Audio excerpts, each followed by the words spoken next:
นอีกแล้วบางหนึ่งมาฮอดนะเขากระจุดกันเลยถ่ายมาทันมันมี2 อันเขาหนึกว่ามีอันเดียวเอาขึ้นบน2 อันได้ที่แลนด์ปุ๊บ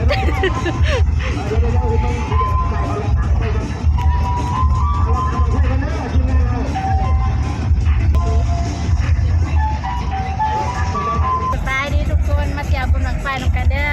มากับสาวหญิง2 คนสลินไม่ได้มาเพื่อติดภารกิจพี่น้องครับสนใจสถานจุดต่างๆนะครับผ่านได้เลยครับจุดพูครับหมายถึงเงินเสียรับจากจังหวัดอำนาจเจริญจงปลูกนี่3 2 1ไป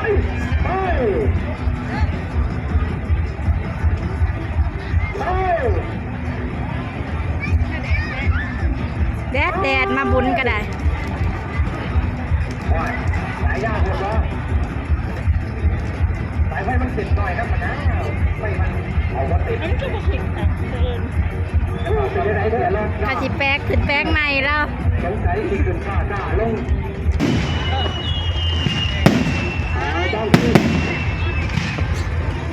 ก่อนจูดบางท้ายเพิ่นก็จูดผูกก่อนเนาะไปถึงเรื่องเสียแม็กซ์เสียช่วยจงถูกอีก3 2 1ไป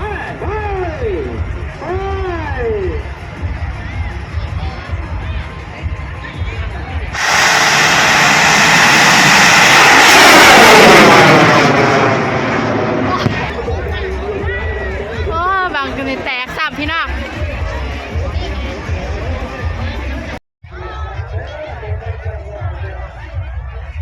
บางไฟกระตกไก่แท้ๆ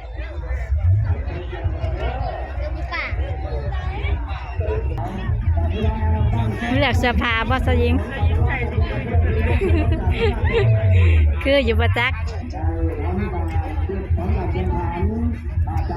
มาบุญบังไฟนี่เสียวหยาดบังไฟตกใส่สิเมื่อเลยพี่น้องเนี่ย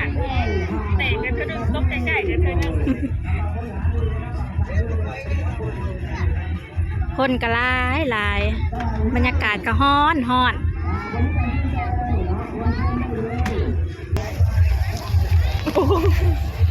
จะเอิญมันจะไปสืบน้ำพี่น้องมันหอนแห้ง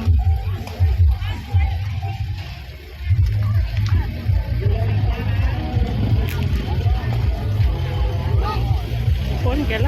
ลาย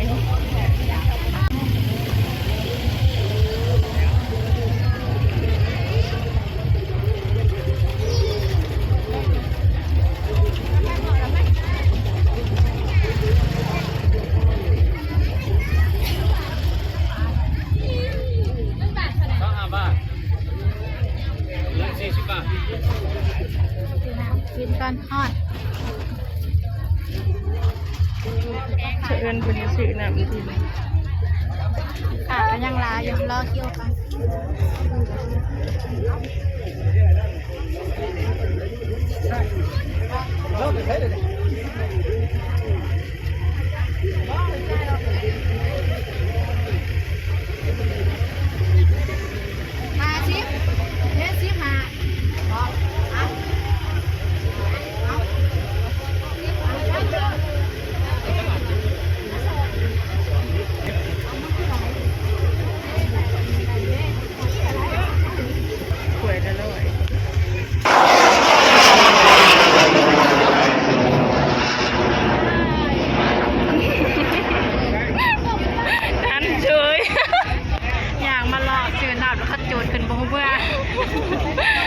ฉันเฉย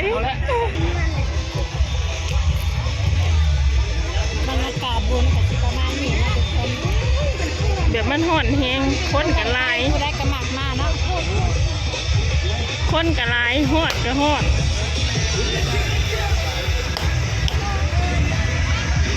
สลินเพิ่นบ่ได้มานะสลินเพิ่นติดธุระเพิ่นบ่ได้มา2 คนกับสาวเอิญเป็นผู้ขับรถสาวเอิญเป็นผู้ขับรถสาวยิงบ่ได้ครับเพราะสาวยิงขับรถบ่เก่ง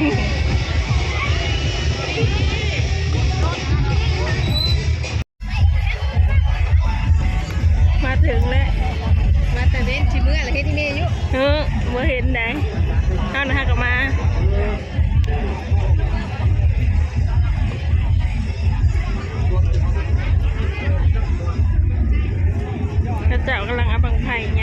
พี่น้อง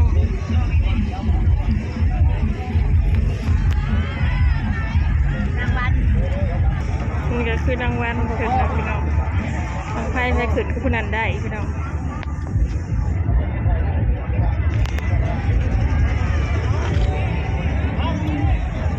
เป็นกำลังเสียขึ้น บ่กล้าก็ใกล้เป็นได้ย่าน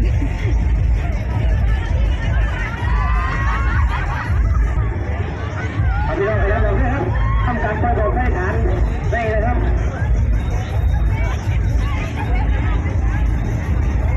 ได้ผู้งามๆพี่น้องซาร่าหนึ่ง เสี เสี ย ย ง ง เสี แด ย ง พี่ออกเข้าเสียซ่าเสียล่อเสียเกมในการสนับสนุนไม่แสนบางดีครับ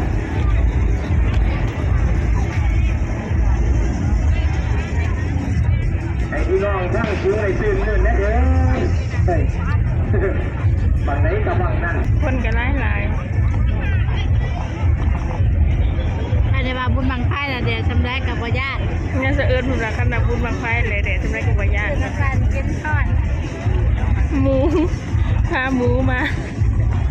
หมูพามาเหมือนพาหมูมาหมูพามา